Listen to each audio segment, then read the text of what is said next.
Celestial blessings, my name is Helen Demetriou, and today I'd like to talk about ancestors. Now this is a tribute that I wanted to do for a very long time to two of my grandmothers, and after seeing a video, a fantastic video that had me in tears, I won't mention what it is just in case they don't want me to. I decided that I have to do this, and because we're coming up to Samhain now, I wanted to make this tribute as a lead up for all those that have passed. And in the future, I will be making an ancestor shrine, and I'll show you that. So the first grandmother I'm going to talk about is my father's mother, and her name was Eleni. Now my name is Eleni in Greek, but because I was born and brought up in England, I was just called Helen. And Eleni, my grandmother, she came from a village called Verona, which is high up in the mountains, and she was supposedly the most beautiful girl in the village. Now, her dad was a muhtaris, which is like the mayor of the village, and he was very rich. He had his own bandobolio, which is a shop. He used to sell wheat.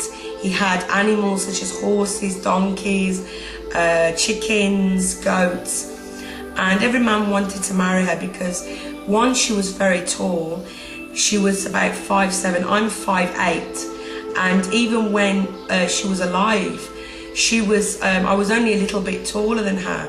So you can imagine in them days how, unusual it was, especially in Cyprus, where the average man used to be about 5'8". For her to be that tall, she was like a prize. And supposedly she was beautiful as well. Now I do look like her. I have her nose. I have some of her facial expressions. I have the curly black hair like she had, and the coloured eyes. Now, she had a hard life. Her mum died, and she was left to look after her two younger siblings. And it came to the time when she had to get married, and her husband lived in another village, which is the village that she's buried in and where we go, where my dad was born, and where my son was baptised also. So she travelled to my dad's village on a donkey with the whole wedding parade, the violinist playing to announce the coming of the bride. And she got married when she was about 16, 17, and she got pregnant. Sadly, the first child that she had, called Christina, died after a few months, and my grandmother was heartbroken. So she got pregnant again. And one day, her husband, who worked in the town as a builder, he stepped on a rusty nail and he got tetanus. And after a few days, he got temperature, he had a high fever, and they had to take him to the town, to the doctors. My grandmother, being pregnant, she was worried and stressed, and then they brought him back, her husband, in a cart, dead. And she was only about 17, 18, something like that. So there she was, pregnant, had to bury her husband. She was so broken, and she decided she wanted to live alone with her son, because she had a son. But her father wouldn't accept that, because her father used to shout at her, he would beat her. He was always boss. She was a tyrant basically, and she was afraid of him. She wouldn't even look him in the eyes when she used to speak to him. She used to look at the floor. So my grandmother was a very serious character due to what had happened so young to her in her life. So then she, all the men in those days, when they knew there was a widow, they all used to come round sniffing to try and get into the bed, thinking, oh, a lonely widow, she wants a man, blah, blah, blah. So they used to call her a witch also, because she was living alone with a son. So her father says to her, you have to get married again, and they forced her to marry my grandfather, and she had another 5 children, one of them being my dad. Now, one of the things that she had was my grandfather died when I was 2, so she lived a long time on her own. She always had a mind, she never lost her mind, but due to all the illnesses that she used to have to take, the doctors in them days, they didn't care because you're old, they used to throw anything, so they used to give her a mixture of Valium and other kind of tablets, which caused a problem with the nerves, and her mouth used to be working, her tongue would be going round and round, and everybody would laugh at her. and she used to have terrible gums. And I always remember when, a few days before she died, I had a dream that I went to my grandmother's house and everything was grey. The vine above the grapes used to grow was gone, everything was bare, and I knew that something was going to happen to her.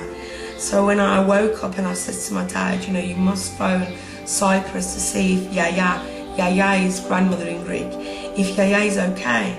He says to me, it's okay, Helen, don't worry, it was just a dream. But 3 days later they called and said that, you know, she died. And this really hit me hard because I loved my Yaya so much. I mean, not just because I had her name, I was named after her, but because, you know, she was always somebody that I really strived to be like. She was very honourable. All right, she was a bit serious, but she was someone I looked up to, and I knew she loved me very much. So we went to Cyprus, we flew over the next day because they bury them the next day, so because of the heat, so we had to go quickly. And the first night we stayed in my auntie's house, which is at the village. So we got there, but I knew I had to go to my grandmother's house. And when I got there and I put my hand on the gate, I knew that she was there. I opened the gate, I walked in and I felt her go through me, and my grandfather too. So I held this within me. She followed me all the way back to my auntie's house, but then she didn't seem to want to come in. And then the next night we'd found somewhere else to stay because, you know, we didn't want to stay with my aunt, it was cramped. So we found an apartment to stay in until, you know, after the funeral. And the funeral was that day, and then I cried so hard. I didn't think I'd ever stop crying. And going to the grave site, when they put her into the grave, in our tradition, they take the coffin lid off the coffin, they pour in olive oil, put in olives, they break the urn to release the spirit, they put in bread, and all this is for them to take into the afterlife. It's a very ancient tradition. But then what they do is they throw dirt on the body, and this really affected me. And they do that to put the earth close to the body so that the body decomposes faster. But this really affected me, and it was something I couldn't believe. I didn't accept something like that. Anyway, after, on the night, I was trying to sleep and I could hear her walking, picking my things up and putting them down. And I know it was her because when I used to go to Cyprus on holiday every year, every summer, she used to do that. She used to come in the mornings, pick my things up, look at them, put them down, and I knew it was her. And I could see her, she was in front of me. But it was getting too much. I couldn't, with all of the grief and seeing her all the time. And then one night I just got up because I could hear footsteps all in the room, all in the apartment we were staying at. And my dad was standing in the dark, and I says to him, "You okay, Dad?" He says, "Can't you sleep?" I says, "No." He says, "You saw your Yaya?" I said, "Yeah." He said, "Me too." So it shows she wanted us to know she was around. After I got married, she stopped coming to me because she was always with me. I could always feel her hugging me tight. And it was so strange to go to her cemetery, to her grave, and to sit down and look at the grave and see my name. I mean, it's my maiden name on this gravestone. And a lot of times when I feel down, I'll just go and sit on her grave, cry, and I'll talk to her. I know that the spirit's not there, but I know that she comes when I go there, and I feel her and my grandfather. So that is the story of Eleni, that even though she's gone, her story I wish to always be told. Thank you for watching, and have a great Samhain. Bye-bye. Όλοι με πίκρανες ζωή, μακριά θα φύγω ένα πρωί,